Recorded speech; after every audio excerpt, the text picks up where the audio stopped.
2 Samuel chapitre 2. Après cela, David consulta l'Éternel, en disant, « Monterai-je dans une des villes de Juda ?» L'Éternel lui répondit, « Monte. » David dit, « Où monterai-je » Et l'Éternel répondit, « À Hébron. » David y monta, avec ses 2 femmes, Achinoam de Jizril, et Abigaïl de Carmel, femme de Nabal. David fit aussi monter les gens qui étaient auprès de lui, chacun avec sa maison, et ils habitèrent dans les villes d'Hébron. Les hommes de Juda vinrent, et là ils honnirent David pour roi sur la maison de Juda. On informa David que c'étaient les gens de Jabé en Galade qui avaient enterré Saül. David envoya des messagers aux gens de Jabé en Galade, pour leur dire, « Soyez bénis de l'Éternel, puisque vous avez ainsi montré de la bienveillance envers Saül, votre maître, et que vous l'avez enterré. Et maintenant, que l'Éternel use envers vous de bonté et de fidélité. Moi aussi je vous ferai du bien, parce que vous avez agi de la sorte.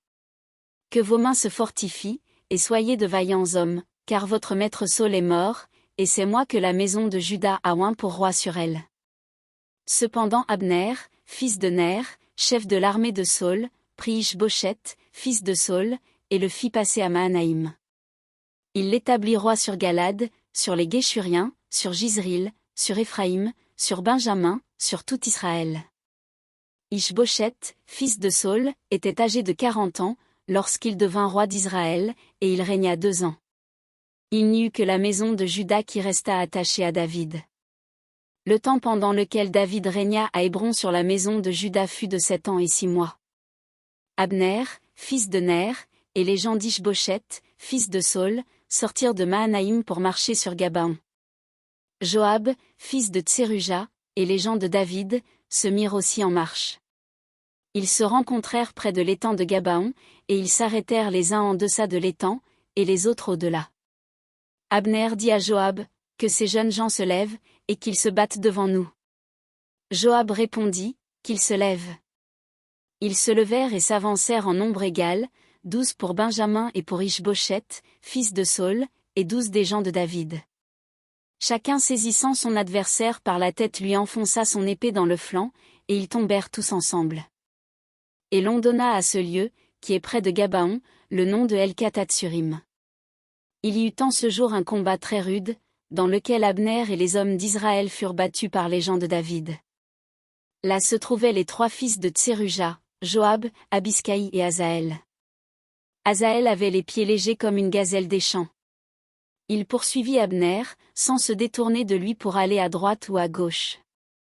Abner regarda derrière lui, et dit, « Est-ce toi, Asaël » Et il répondit, « C'est moi. » Abner lui dit, « Tire à droite ou à gauche, saisis-toi de l'un de ces jeunes gens, et prends sa dépouille. » Mais Asaël ne voulut point se détourner de lui.